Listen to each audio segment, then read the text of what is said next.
Assalamualaikum warahmatullahi wabarakatuh.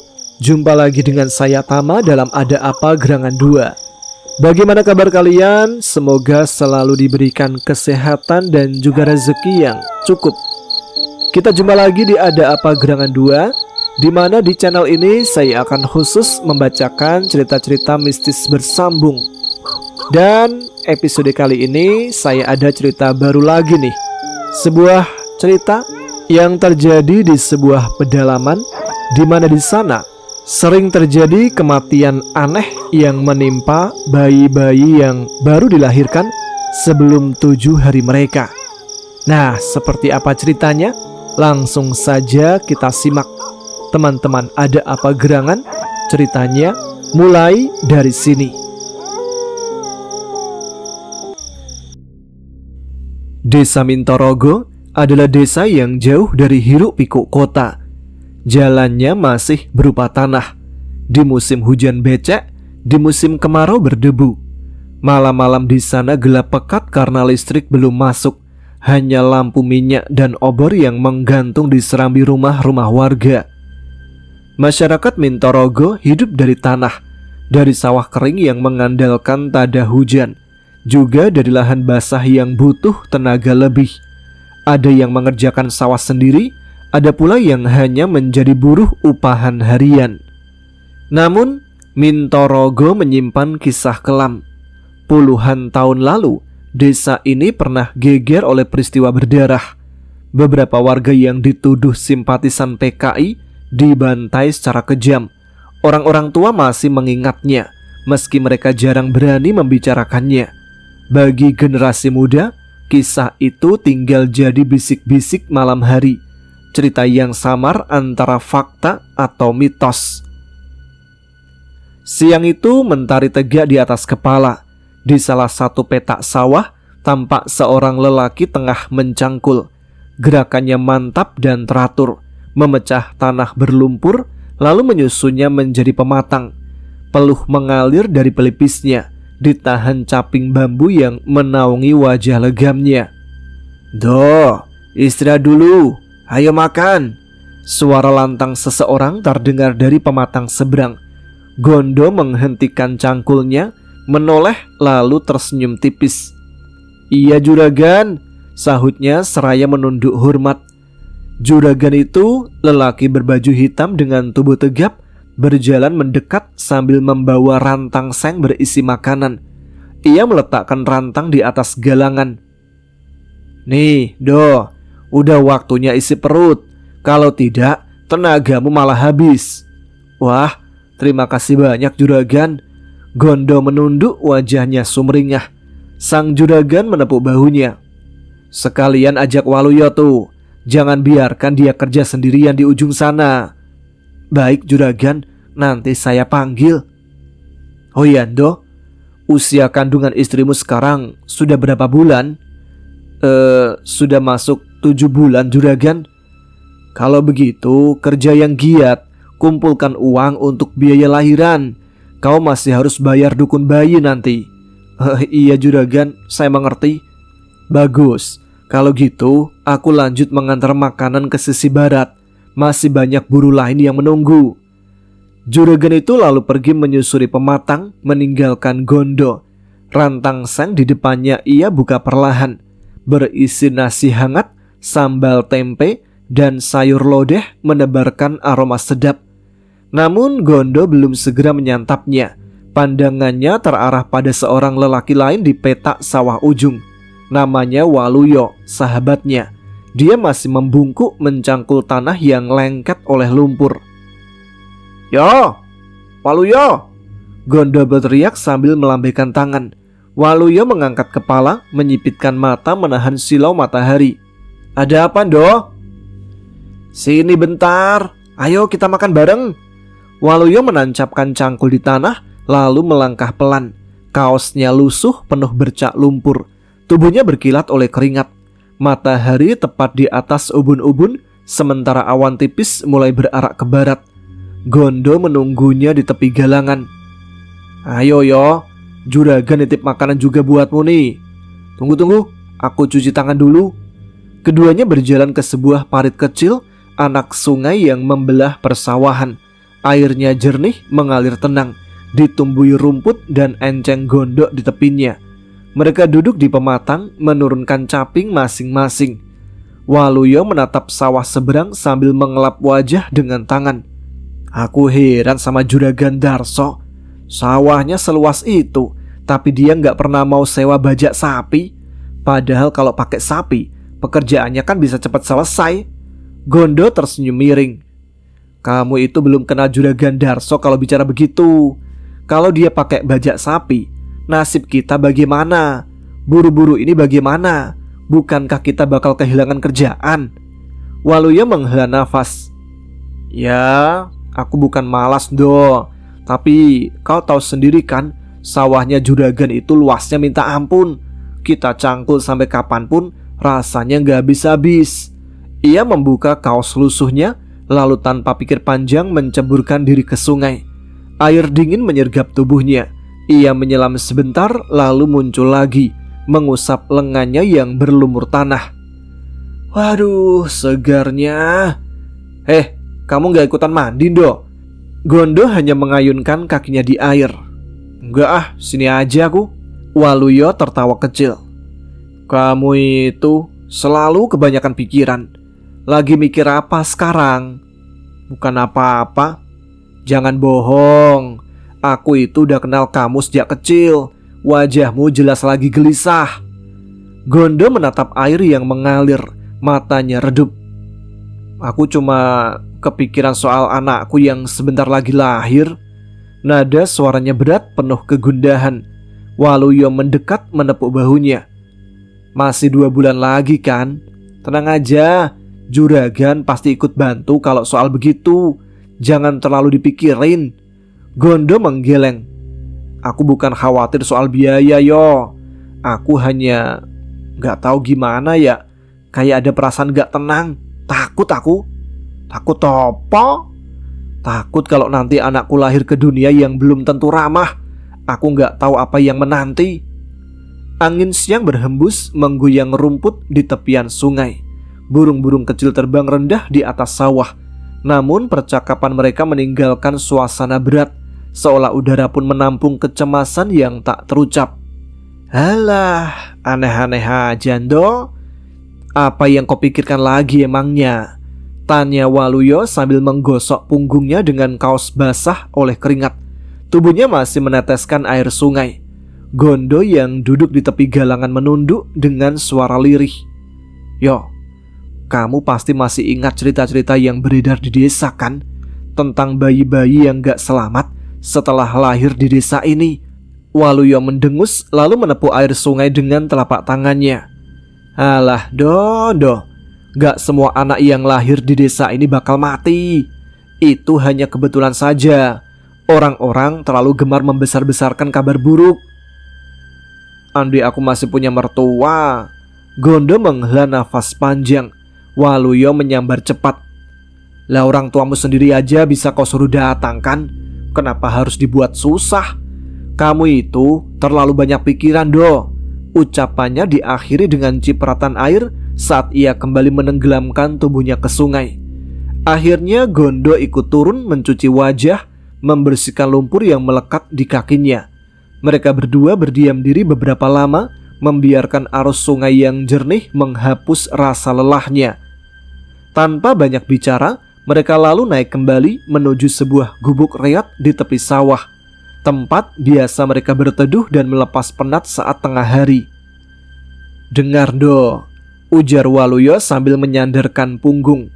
Urusan biaya nanti, Juragan Darso gak akan tinggal diam. Kau tahu sendiri kan? Dia itu orangnya dermawan. Soal kelahiran, percayakan saja pada Mbah Mari. Dia kan udah berpengalaman. Kamu itu jangan buat hatimu tambah berat. Gondo kembali membuka suara. Yo, aku itu sebenarnya percaya Mbah Mari pandai menolong orang melahirkan. Banyak warga sudah terbukti selamat berkat bantuannya. Tapi gosip tentang bayi-bayi yang mati itu membuatku was-was. Gondo kembali diam, membagi nasi bungkus yang tadi mereka bawa.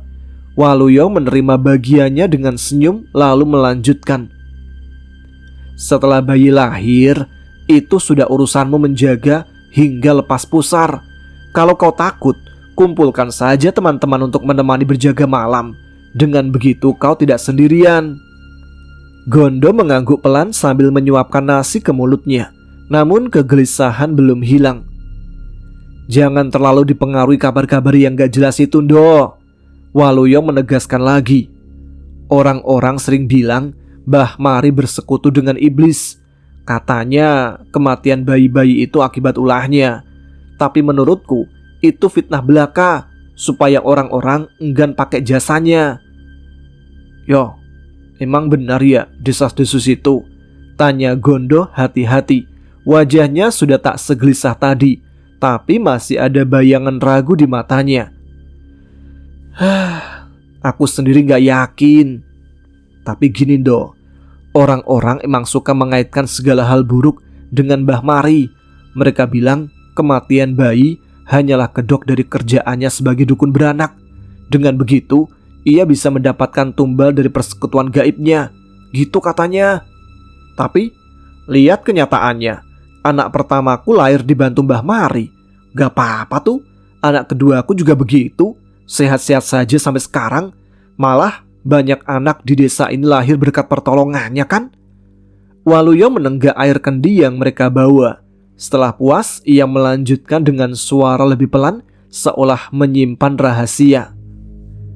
Kalau menurut cerita orang-orang tua, Mbah Mari itu pernah hamil 3 kali. Tapi setiap kehamilannya selalu hilang secara misterius. Saat masuk bulan ke-5, tiba-tiba perutnya kempes.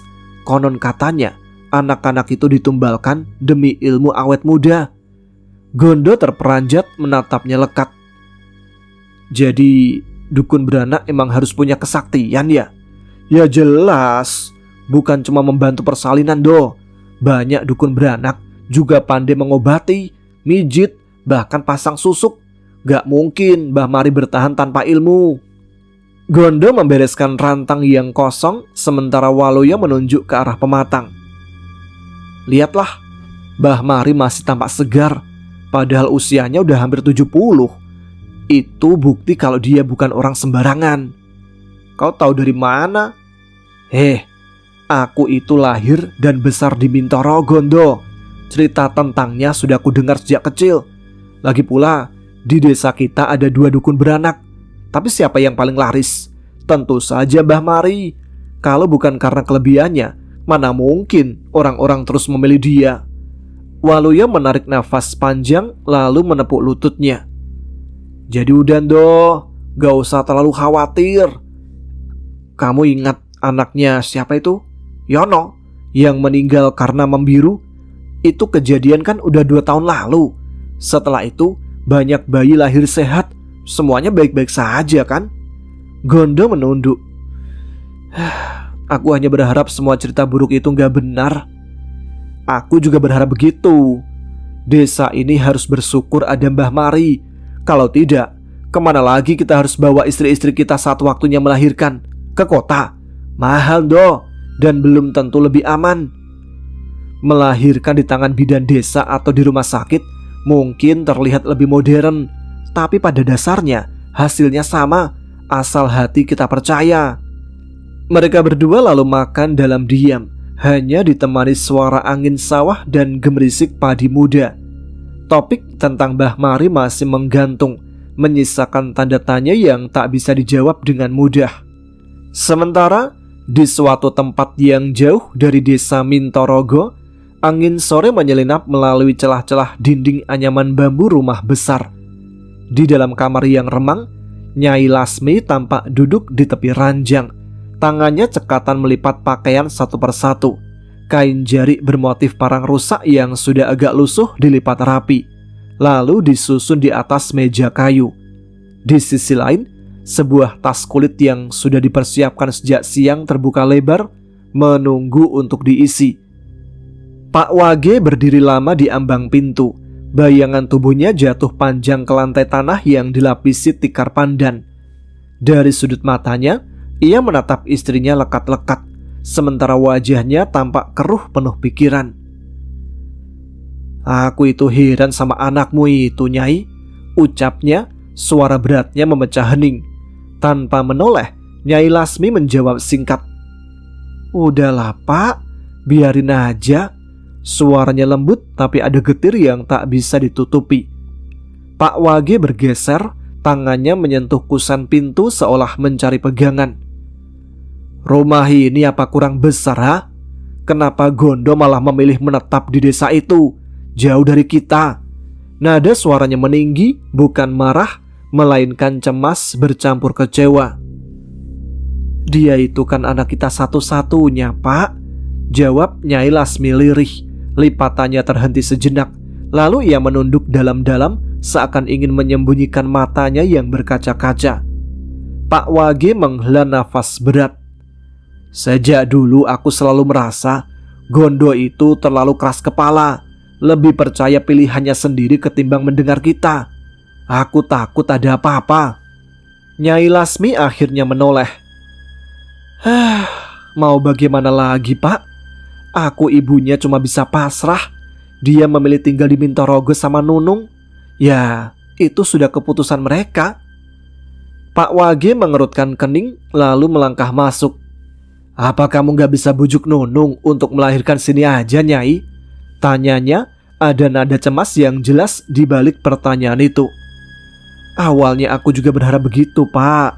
Di sini ada rumah sakit, ada puskesmas. Tapi gimana? Nunungnya tetap menolak. Katanya lebih nyaman di dekat sawah keluarganya.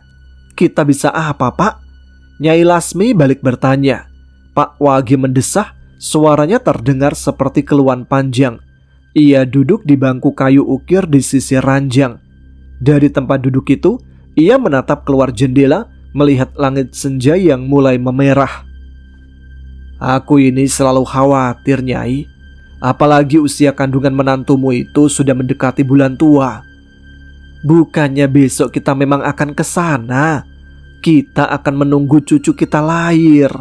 Aku hanya bisa berharap Nunung mau pulang, melahirkan di sini, dekat kita. Tapi kalau keputusannya begitu ya bagaimana lagi, Pak? Ujar Nyai Lasmi sembari menutup tas dengan pelan. Bagaimana keadaan desa itu sekarang ya, Nyai? Tanya Pak Wage, suaranya pelan tapi penuh rasa ingin tahu. Nyai Lasmi berhenti sebentar sebelum menjawab. Tidak ada yang istimewa. Mintorogo masih sama seperti dulu, belum tersentuh pembangunan. Puskesmas pembantu juga belum ada. Jalannya juga hanya tanah becek. Tapi memang tanahnya subur. Itulah yang membuat Gondo betah di sana. Pak Wage memejamkan mata sesaat. Aku itu tidak pernah mendoakan hal buruk menimpa mereka. Tapi semua bisa terjadi kalau usia kandungan sudah 7 bulan. Kau tahu sendiri kan, desa itu penuh cerita yang membuatku merinding. Cerita-cerita lama gak perlu selalu dipercaya, Pak, saut Nyai Lasmi cepat. Meski begitu ada getar samar di suaranya. Keheningan singkat menyergap ruangan. Di luar, suara burung malam mulai terdengar. Entah kenapa, perasaan cemas makin menebal. Kita sudah bicarakan ini berkali-kali. Besok kita ke Mintorogo. Kita akan menunggu cucu kita lahir. Harapanku cuma satu. Semoga cucu kita lahir genap bulan tanpa ada kejadian aneh. Nyai Lasmi merapatkan lipatan kain lalu meletakkannya ke dalam tas. Yo, aku juga berharap begitu, Nyai, jawab Pak Wage pelan seakan bicara pada dirinya sendiri. Senja mulai merambat, warna jingga meraja di langit barat, sementara angin membawa aroma tanah basah bercampur asap kayu bakar.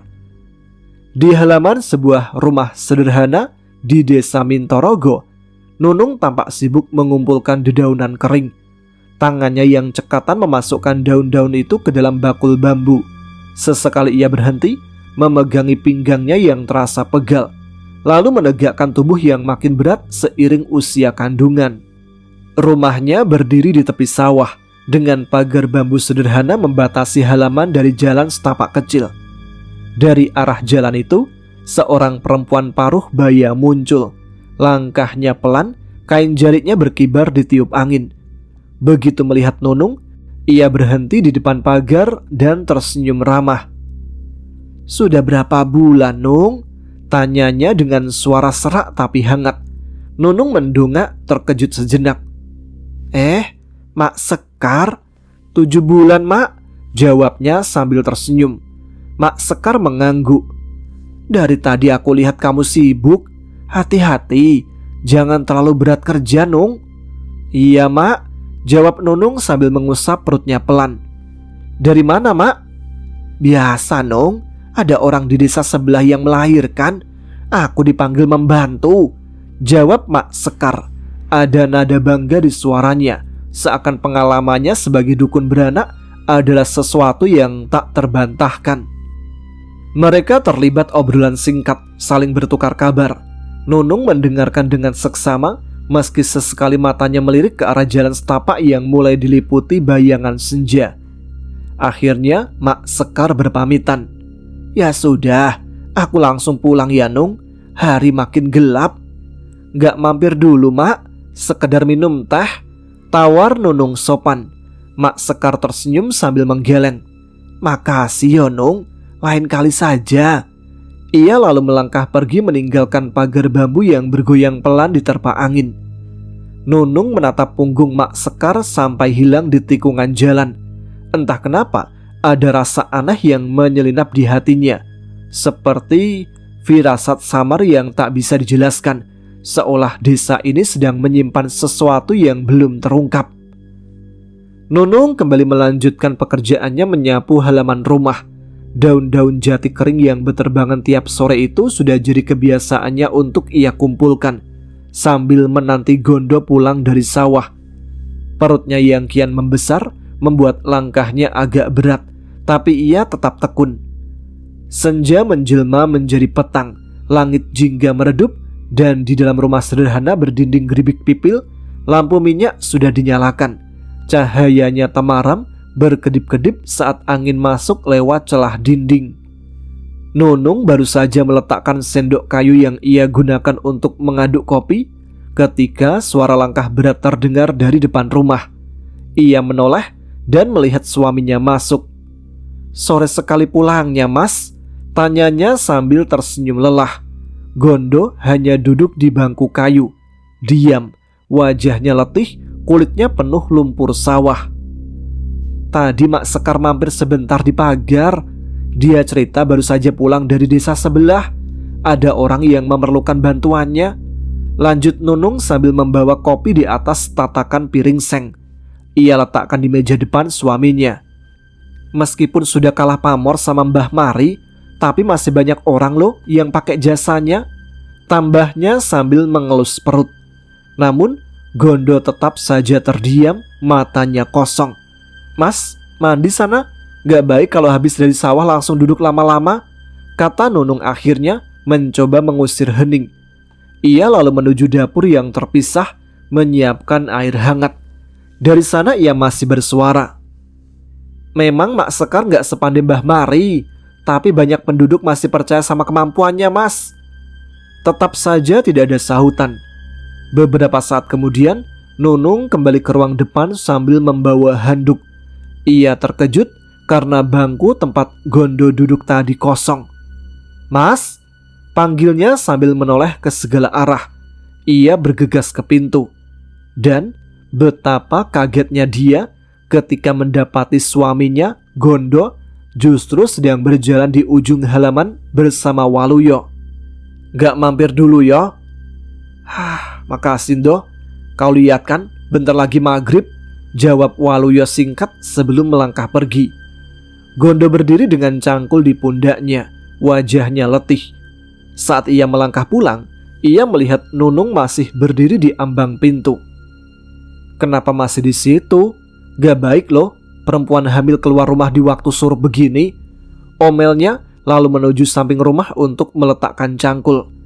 Nunung cepat-cepat menghampiri pintu belakang, membawa handuk yang sudah ia siapkan.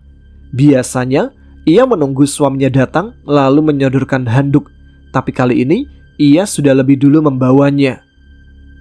"Nung, pintu depan sudah kamu tutup belum?" tanya Gondo saat mengambil timba.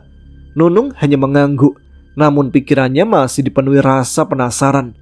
Siapa sebenarnya yang duduk di bangku tadi? Mas? Bener, Mas baru pulang? Tanyanya pelan. Gondo langsung menoleh heran. Maksudmu? Emangnya aku dari mana? Aku ini pulang dari sawah, bukan dari rumah janda.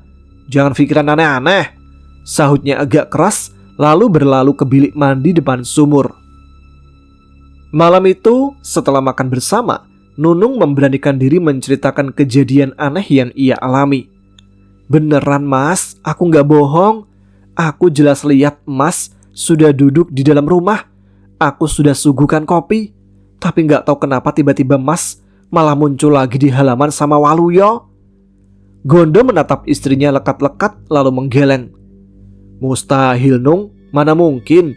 Aku itu lahir gak kembar. Itu gak masuk akal. Nunung menunduk, hatinya masih dicekam rasa tidak enak. Sudahlah, kamu gak usah mikir macam-macam. Ingat kandunganmu, jangan terlalu terpengaruh hal-hal aneh, ujar Gondo sambil meraih gelas kopi yang tadi disediakan. Tapi ini beneran Mas, desak Nunung lirih. Itu sebabnya orang-orang tua selalu menasihati anak perempuannya yang sedang mengandung untuk menutup pintu rapat-rapat menjelang malam, sahut Gondo. Ia lalu mendekat mengelus perut istrinya. Bagaimana kalau kita pindah ke rumah orang tuaku? Setidaknya sampai kamu melahirkan, tawar Gondo. Nunung menggeleng, tetap pada pendiriannya. Kita kan sudah sepakat untuk menempati rumah ini Mas, rumah peninggalan orang tuaku. Aku ingin menunjukkan kalau kita bisa hidup mandiri, tidak bergantung pada orang tuamu. Aku bahagia di sini. Setidaknya sampai kamu melahirkan, Nung, bujuk Gondo lagi. Enggak Mas, ini rumah kita. Disinilah aku ingin melahirkan anak-anak kita, jawabnya mantap. Perdebatan itu bukan kali pertama. Gondo selalu menginginkan istrinya melahirkan di kota, sementara Nunung bersikeras melakukannya di Mintorogo.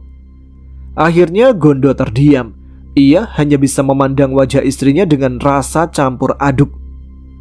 Aku itu takut Nung. Banyak cerita buruk tentang bayi-bayi di sini. Mereka mati dengan tanda aneh. Tubuhnya biru, lehernya seperti dicekik. Gimana kalau... Hus? Nunung cepat menepuk bahannya. Itu hanya cerita lama. 2 tahun terakhir gak ada lagi tuh kejadian seperti itu.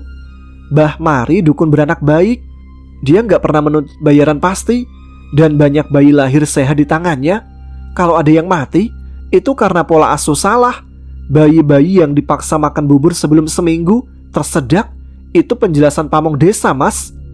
Gondo menggeleng, masih khawatir. Tapi tetap saja aku takut bayi kita jadi yang ketujuh.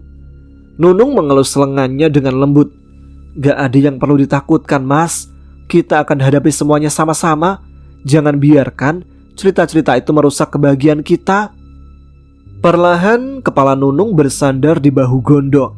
Sang suami mendekapnya erat, sementara lampu minyak bergoyang pelan, memantulkan bayangan mereka berdua ke dinding bambu. Keesokan harinya, Dokar tua berhenti tepat di sebuah pertigaan yang sepi. Hanya diapit semak liar dan rumpun bambu yang meliuk ditiup angin. Suara deri roda kayu yang sedari tadi menemani perjalanan pun pelan-pelan mereda. Maaf Pak, saya hanya bisa mengantarkan sampai sini, ujar kusir, seorang lelaki berperawakan kurus dengan ikat kepala lurik. Tangannya masih menggenggam tali sais sambil menepuk punggung kuda yang mulai gelisah. Nafasnya tampak memburu setelah perjalanan panjang. Pak Wage menoleh menatap ujung jalan tanah yang semakin menyempit di depan sana. Kenapa begitu? Tanyanya meski nadanya tak terlalu kaget.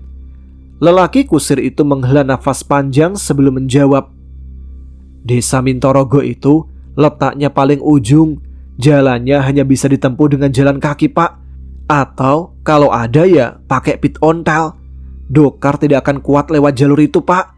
Medannya menurun dan becek. Ia bicara lirih seolah takut menyinggung.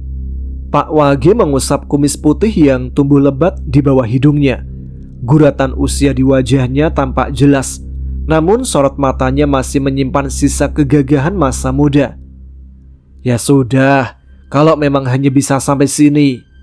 Ia merogoh saku jarit, mengeluarkan kepingan uang yang sudah disiapkan sejak awal. Diserahkannya dengan tenang kepada sang kusir. Terima kasih pak. Lelaki itu menunduk hormat lalu kembali menarik sais. Semoga bapak dan ibu selamat sampai tujuan. Iya, hati-hati di jalan, sahut Nyai Lasmi, istri Pak Wage, sambil merapikan selendang merah yang melintang di bahunya. Her. Pakik sang kusir diiringi cambukan kecil ke udara. Kuda itu meringkik pelan sebelum akhirnya roda kayu berderit kembali, membawa Dokar menjauh meninggalkan pasangan sepuh itu di mulut jalan pertigaan. Pak Wage menatap jalan setapak yang terbentang ke depan. Pepohonan rimbun menutupi sebagian cahaya, menciptakan suasana teduh sekaligus muram. Sudah lama sekali aku gak lewat jalur ini. Rasanya seperti kembali ke masa silam. Nyai Lasmi melangkah di belakang suaminya. Jari coklatnya menyapu tanah lembab.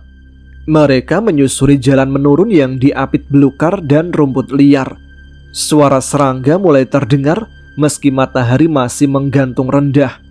Aroma tanah menyeruak bercampur wangi dedaunan yang terinjak. Tidak lama keduanya sampai di sebuah jerambah kecil.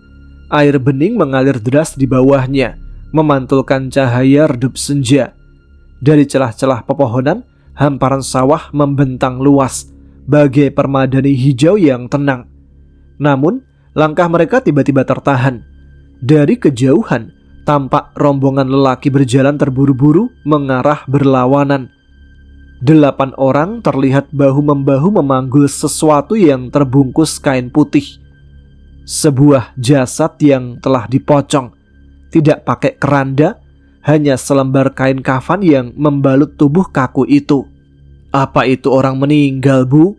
Bisik Pak Wage, alisnya berkerut, sorot matanya tak lepas dari rombongan itu.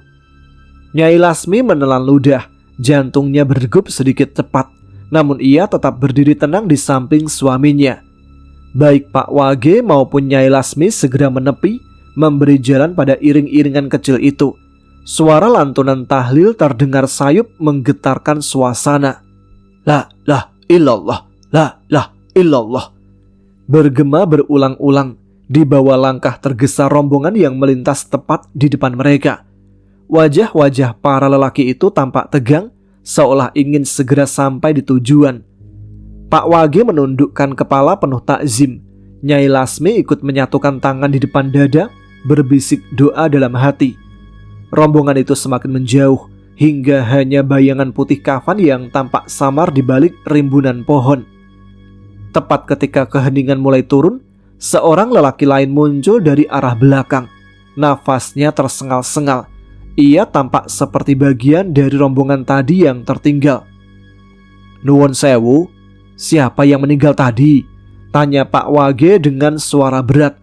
Lelaki itu berhenti sejenak, menundukkan kepala sebelum menjawab.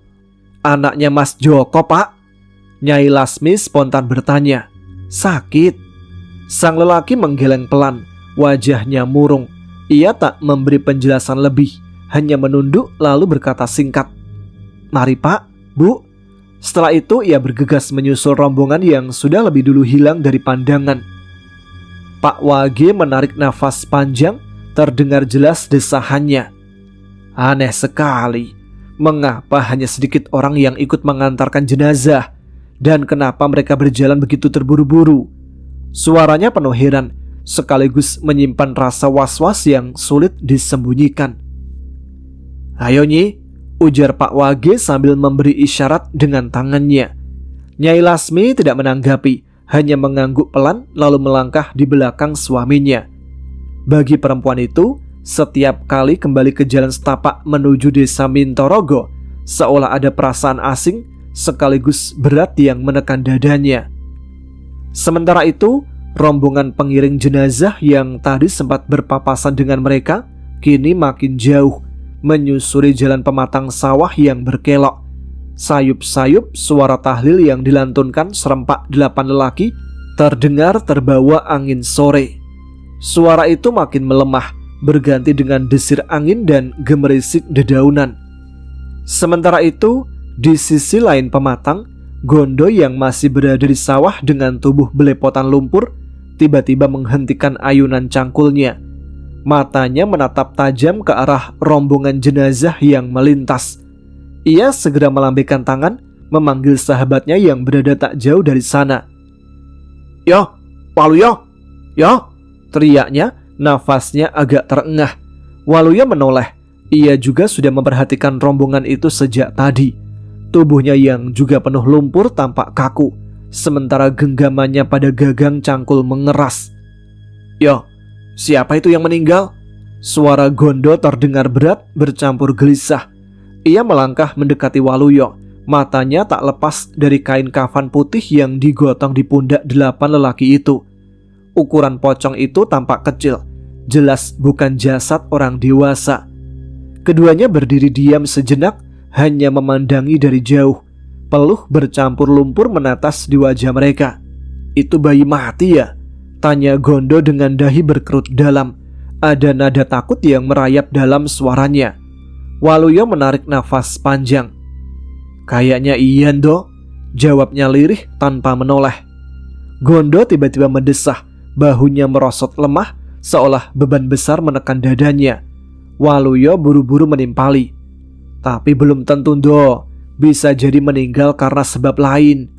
Ucapannya seperti hendak meredakan kecemasan yang nyata di wajah sahabatnya. Tapi Gondo malah semakin tegang. "Memangnya siapa lagi yang punya bayi di desa kita?" Suaranya bergetar, matanya membelalak, jelas-jelas ketakutan menguasai dirinya. Waluyo menatap sahabatnya dengan tenang, meski dalam hatinya juga terselip rasa cemas. "Aku kurang tahu pasti, tapi setauku di desa ini gak ada yang sedang mengandung selain istrimu, Ndo." Suaranya pelan, seolah tak ingin semakin memperparah keresahan Gondo. Mendengar itu, Gondo terdiam. Caping yang sejak tadi bertengger di kepalanya ia lepas. Dengan gerakan gusar, ia usap peluh di dahinya. Lalu seolah kehilangan tenaga, ia duduk begitu saja di atas tanah berlumpur. Lumpur lembek bekas cangkulan Waluyo menempel di jarinya, tapi ia tak peduli. "Itu sepertinya dari desa lain, Do," ucap Waluyo mencoba meyakinkan. Matanya mengawasi rombongan jenazah yang semakin jauh. "Aku gak kenal satupun dari mereka. Gak ada warga kita di antara mereka." Gondo menunduk, suaranya lemas. "Iya, tapi tetap saja yo, yang mereka gotong itu bayi." Nada putus asa keluar dari bibirnya, meskipun Waluyo sudah menegaskan kalau itu bukan warga desa Mintorogo. Ketakutannya tak serta-merta hilang. Waluyo menggeleng, wajahnya mulai keras. "Ketakutanmu itu berlebihan, Do. Hidup dan mati bukan urusan kita, tapi ada di tangan Gusti Pangeran." Ia berdiri tegak dengan setengah betis terendam lumpur.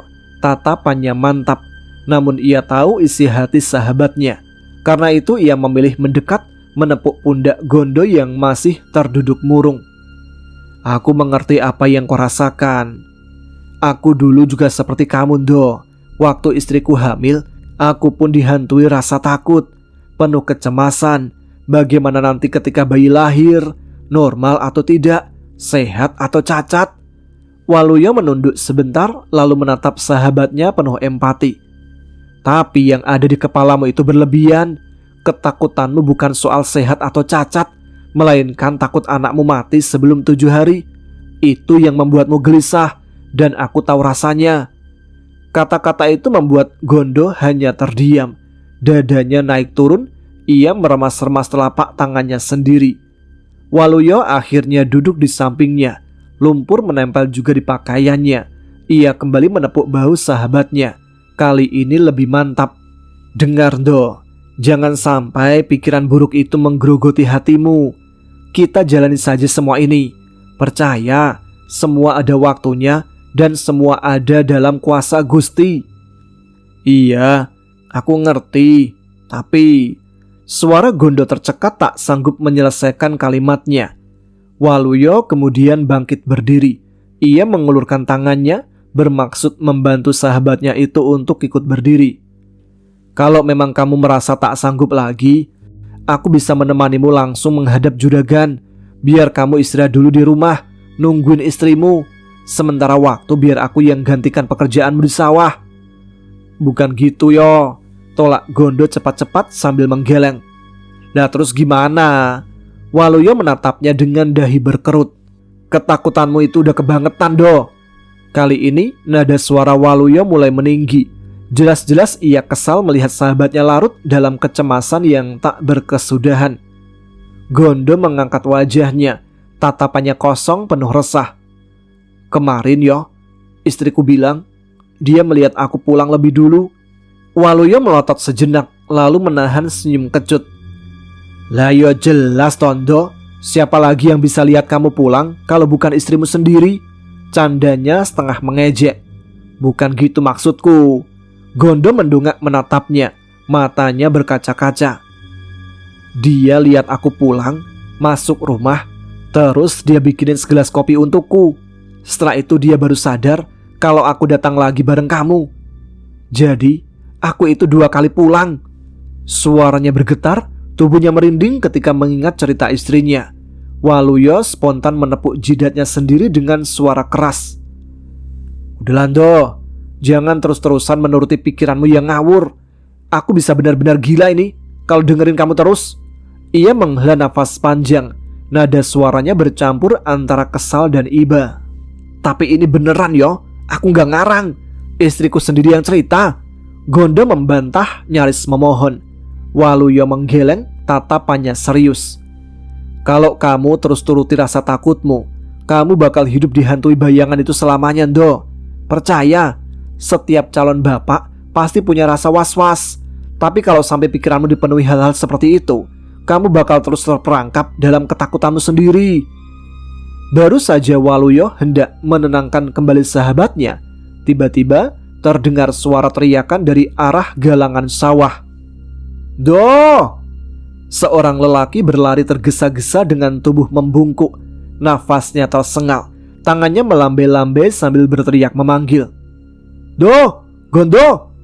Gondo yang sejak tadi duduk lunglai sontak berdiri, jantungnya berdetak kencang. "Aku dipanggil yo," katanya tergesa. Tak lama lelaki itu sampai di hadapan mereka, terengah-engah sambil memegangi dadanya. Nafasnya memburu, wajahnya pucat karena kelelahan. "Ada apa mas?" tanya Gondo panik. "Kenapa kamu panggil aku kayak dikejar setan?" Lelaki itu masih berusaha mengatur nafasnya. "Do, istrimu do, istrimu," katanya tersendat-sendat. "Istriku?" Gondo membelalak. "Ada apa dengan istriku mas?" Suaranya meninggi hampir histeris. Lelaki itu menelan ludah lalu menjawab lirih tapi jelas. "Tadi aku dengar kabar dari orang-orangnya juragan, kaki istrimu berlumuran darah do." Darah?" Gondo terperanjat. "Iya do, kakinya penuh darah." Wajah Gondo pucat seketika. Tanpa pikir panjang, ia langsung berlari menyusuri pematang sawah. Tubuhnya penuh lumpur tak lagi ia hiraukan. Dalam benaknya hanya ada satu bayangan. Darah merah membanjiri pikirannya. Sementara itu Waluyo hanya bisa berdiri terpaku.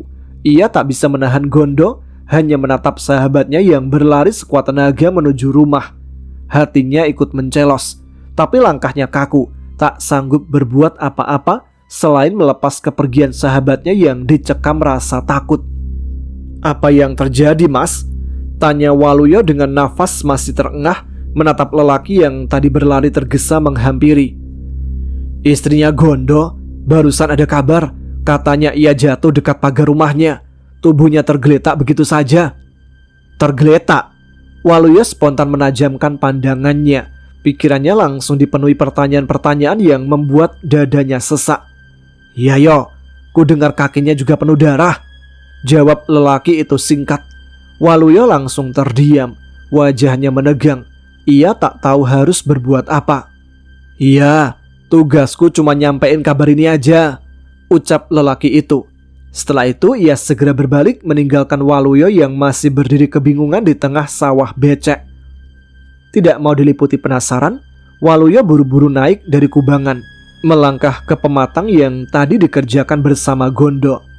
Tak lama kemudian ia pun berlari menyusuri galangan sempit itu, menyusul arah yang ditempuh sahabatnya. Di rumah, Gondo tiba lebih dulu. Nafasnya memburu, wajahnya penuh lumpur, dan tanpa pikir panjang, ia langsung melempar caping ke tanah. Dengan langkah terburu ia menuju bilik belakang rumah. Saking paniknya, ia hanya sempat mencuci kaki dan wajah seadanya, lalu setengah berlari masuk lewat pintu dapur. Pintu ia hempaskan hingga terbuka lebar. Pandangannya langsung tertumbuk pada sosok Pak Wage dan Nyai Lasmi yang sudah berdiri di sisi tempat tidur. "Ibu," seru Gondo, segera meraih tangan Nyai Lasmi dan menciumnya penuh hormat. Kemudian berganti menghampiri ayahnya. "Bapak?" "Kamu sehat, Le?" tanya Pak Wage sambil menatap wajah anaknya. "Iya, Pak, sehat, baik-baik saja." Gondo buru-buru mengangguk meski wajahnya jelas diliputi kecemasan. "Tapi apa yang terjadi, Pak, Bu?" Pandangan Gondo langsung tertuju pada Nunung, istrinya, yang terbaring di atas dipan kayu. Wajahnya pucat, bibirnya gemetar menahan rintian. "Mas," suara lirih Nunung terdengar. Gondo panik, segera menghampiri sisi ranjang dan menggenggam tangan istrinya. "Ada apa, Nung? Apa yang terjadi?" Pak Wage menjawab dengan nada berat. "Tadi bapak nemu istrimu sudah tergeletak di dekat pagar halaman, Le." Nyai Lasmi ikut menimpali. "Iya, Nak, untung ada 2 orang yang kebetulan lewat. Dengan bantuan mereka, kami bisa membawanya masuk." Gondo semakin cemas. Ia menoleh ke istrinya lagi. "Kenapa bisa sampai jatuh begitu, Nung?" Nunung menahan perutnya sambil merintih. Aku lihat pocong, Mas." "Pocong?" Gondo terbelalak, darahnya seakan berhenti mengalir. "Iya, Mas." Nunung mengangguk lemah. "Aku benar-benar lihat." "Mana mungkin ada pocong siang bolong begini, Nung?" Gondo mencoba menolak kenyataan. "Tapi aku nggak bohong, Mas. Perutku sakit sekali." Nunung kembali meringis, tubuhnya bergetar menahan nyeri. Gondo melirik ibunya, lalu kembali memandang istrinya dengan sorot mata bingung. "Di mana kamu melihatnya, Nung?" "Di belakang rombongan orang-orang yang tadi ngantar jenazah. Mereka lewat depan pagar rumah kita, Mas." Sejenak Gondo terdiam, mengingat apa yang ia lihat di sawah tadi. Rombongan kecil yang mengiringi jenazah bayi. "Bapak juga melihatnya," sahut Pak Wage perlahan, seolah hendak menegaskan. "Jadi, Bapak juga lihat pocong itu?" tanya Gondo ragu. "Yang Bapak lihat cuma pocong kecil yang digendong, Le. Bayi yang dipocong, itu saja," jawab Pak Wage mantap. Nunung menggeleng dengan sisa tenaga. "Bukan itu yang kumaksud, Mas. Aku lihat ada pocong lain. Pocong yang berjalan di antara mereka." Nyai Lasmi buru-buru angkat bicara, berusaha menenangkan. "Ibu juga gak lihat apa-apa, Dok. Yang lewat tadi cuma rombongan pengiring jenazah." "Betul, Dok," Pak Wage menambahkan. "Kamu mungkin salah lihat." Tapi Nunung langsung menatap mereka dengan mata berkaca-kaca. "Aku gak salah lihat, Pak, Bu. Aku berdiri di dekat pagar waktu mereka lewat. Jelas aku lihat ada satu pocong ikut melangkah. Aku panik, buru-buru masuk ke rumah. Tapi pas aku balik badan, pocong itu ada di hadapanku, Mas." Gondo tercekat. "Maksudmu, dia menampakkan diri langsung?" Nunung menatap mata, suaranya bergetar. "Wajahnya hitam legam, Mas. Kedua lubang hidungnya masih tersumbat kapas. Aku kaget, lalu jatuh sampai gak bisa bangun." Nyai Lasmi menatap menantunya dengan iba, sementara Pak Wage menghela nafas panjang. Gondo sendiri hanya bisa menatap istrinya dengan campuran marah, takut, dan tak percaya. Baginya, apa yang ia dengar terlalu ganjil. Namun, suara lirih istrinya terdengar begitu jujur, begitu nyata. Suasana mendadak hening, hanya rintian pelan dari Nunung yang masih memegangi perutnya. Nyai Lasmi yang memperhatikan dari dekat langsung terperanjat. "Astagfirullah, Dok, kamu berdarah!" serunya panik melihat noda merah yang mulai merembes di kain bawah perut Nunung. "Aduh, Mas, sakit!" rintih Nunung sambil meremas perutnya. Darah terus mengalir dari balik jari yang dikenakan, membasahi tikar di bawah. Yang kuat, Yondo. Nyai Lasmi duduk di sisi Dipan. Tangannya tak henti mengelus dahi menantunya yang sudah berpeluh. Apa iya Nunung mau melahirkan, Bu? Tanya Gondo dengan wajah pucat pasi, suara parau karena panik. Seharusnya belum, Le. Usia kandungannya baru 7 bulan. Jawab Nyai Lasmi. Nada suaranya ikut gentar. Aduh Bu, perutku sakit. Rintih Nunung lagi, keringat dingin bercucuran di pelipisnya. Mana bapakmu, Le? Tanpa menunggu, Gondo bergegas keluar. Pak, dipanggil Ibu. Pak Wage yang sejak tadi duduk resah di lincak depan rumah segera bangkit. Langkahnya cepat masuk ke kamar. Bagaimana, Bu? Tanya Pak Wage setiba di bilik. Darahnya makin banyak, Pak. Iya, terus bagaimana ini? Pak Wage semakin cemas, apalagi melihat Nunung merintih kesakitan. Apa sebaiknya kamu panggilkan dukun saja, Le? Seru Pak Wage pada anaknya. Gondo berdiri gelagapan. Tapi ini baru 7 bulan, Bu. Belum waktunya Nunung melahirkan. Ia seperti tak rela menerima kenyataan. Nyai Lasmi menimpali dengan tenang, meski wajahnya sendiri tegang. Pendarahan belum tentu tanda melahirkan. Lekas, cari dukun beranak, Le. Iya, Bu. Akhirnya Gondo mengiyakan. Ia pun lari tergesa keluar rumah. Siang itu jalanan lengang. Gondo menyusuri arah timur dengan langkah terburu. Kepalanya dipenuhi pertanyaan. Dadanya bergemuruh. Apa Nunung akan segera melahirkan? Gumamnya dalam hati. Hembusan angin menyapu pucuk bambu, menambah seram suasana yang sepi. Rimbun pepohonan di tepi jalan membuat bayangan hitam menutupi tanah. Suara burung gagak memecah hening. Gondo menghentikan langkah, menatap seekor gagak hitam bertengger di dahan rendah, menatapnya tajam. Bulu kuduknya meremang, tapi ia menggeleng keras, memaksa diri melangkah lagi. Tidak ada yang lebih penting daripada segera menemukan dukun beranak. Beberapa bubung rumah mulai tampak di ujung jalan. Nafasnya sedikit lega. Tak lama ia sampai di depan rumah Mbah Mari, dukun beranak paling tersohor di kampung.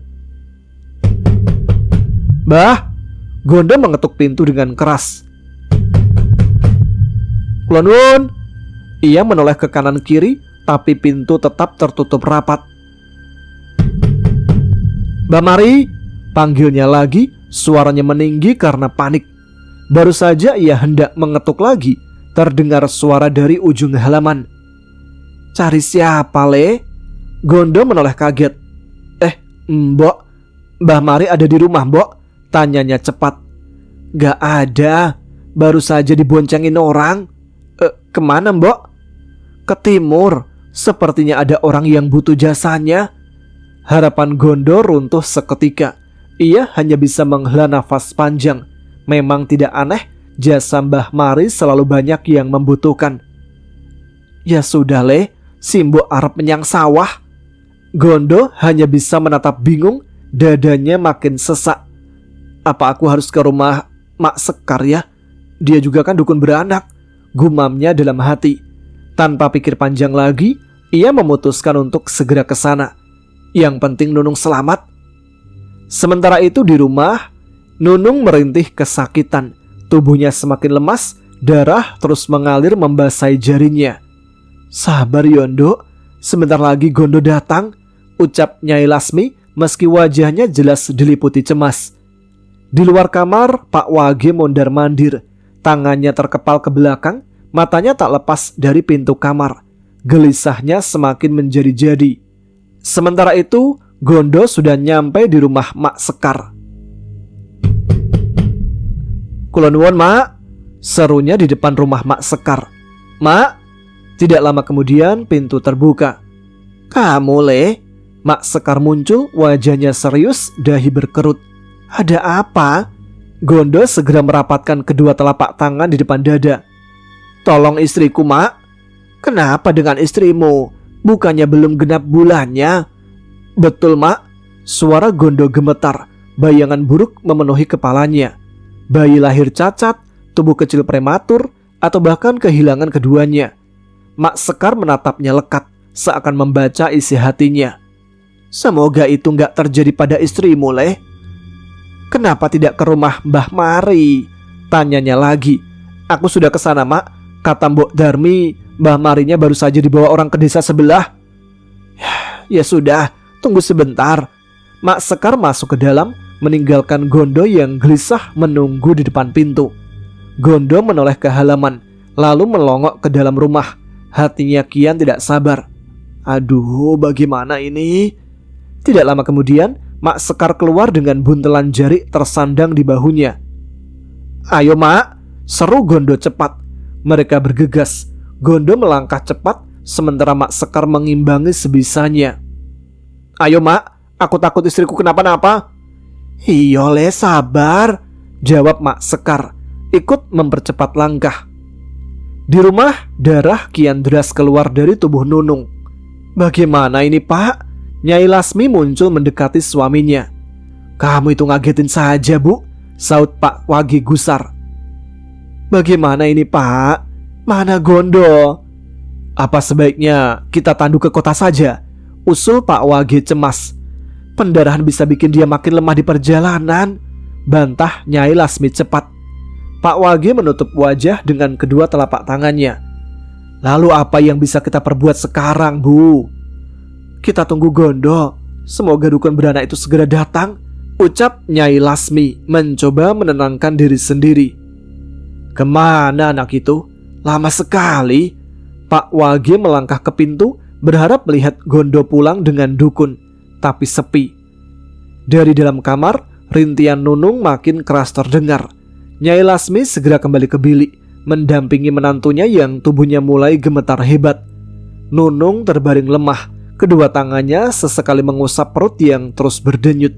Rasa sakit itu semakin menusuk hingga tak kuasa ia menahan rintih. Minum dulu, Nduk. Suara lembut Nyai Lasmi terdengar lirih, sembari ia mengusap dahi Nunung yang penuh peluh. Disodorkannya segelas air ke tangan sang menantu. Aduh, Bu, kenapa Mas Gondo lama sekali? Lirih Nunung dengan wajah pucat. Bersabarlah, Nduk, nanti Masmu pasti datang. Jawaban itu terus saja keluar dari mulut Nyai Lasmi, meski dalam hatinya ia sama gelisahnya. Tatapan Nyai Lasmi beralih ke arah pintu kamar, tempat Pak Wage sejak tadi berjalan mondar-mandir tidak tenang. Belum tampak Gondonya, Pak, ucapnya menahan cemas. Pak Wage tak memberi jawaban, hanya melangkah cepat ke pintu depan. Dengan mata tajam ia menyapu pandangan ke jalanan yang membentang di luar, berharap bayangan anaknya segera muncul. Namun jalan itu tetap lengang. Dadanya kian sesak. Saat ia berbalik hendak memberi kabar buruk pada istrinya, pandangannya mendadak tertumbuk pada sesuatu. Ya Allah, serunya terperanjat. Sementara itu, di jalan setapak menuju Mintorogo, Gondo masih bergegas. Ayo, Mak, lebih cepat. Suaranya hampir memohon. Ia menoleh ke belakang, melihat langkah Mak Sekar yang tertatih. Cepat, Mak, aku gak bisa lagi tenang ini. Darah terus keluar dari tubuh istriku, serunya dengan wajah panik. Tenanglah, Le, jangan hanya terpaku pada rasa cemasmu, jawab Mak Sekar sambil menata jarit yang tersampir di bahunya. Bagaimana aku bisa tenang, Mak? Bayangan istriku tergeletak lemah di rumah, membuat kakiku seolah terbakar ini, desak Gondo lagi. Berkali-kali ia meminta Mak Sekar untuk mempercepat langkah. Perempuan tua itu sudah berusaha mengimbangi, meski nafasnya makin memburu. Jalan yang mereka tempuh masih panjang, melewati jembatan bambu reot, menembus rimbunan hutan bambu yang pekat, lalu menapaki tanah berbatu yang membuat langkah terasa berat. Gondo makin tergesa, kepalanya penuh dengan bayangan Nunung yang terkulai dan terus merintih kesakitan. Oke teman-teman, ceritanya kita lanjut pada episode selanjutnya ya. Wah, ini harusnya Gondo gendong saja Mak Sekar ya biar cepat sampai di rumahnya. Jadi ikut gregetan. Soalnya kasihan kan, udah tua, disuruh cepat-cepat lari takutnya malah jatuh. Terima kasih untuk teman-teman yang sudah menyimak episode kali ini. Jangan lupa ya untuk tuliskan komen, tunjukkan eksistensi kalian. Bagaimana kesan pertama kalian tentang cerita ini? Kalian bisa tuliskan di kolom komentar. Dan sekarang saya Tama harus pamit. Kita jumpa lagi pada episode selanjutnya. Tetap semangat Jaga kesehatan. Wassalamualaikum warahmatullahi wabarakatuh.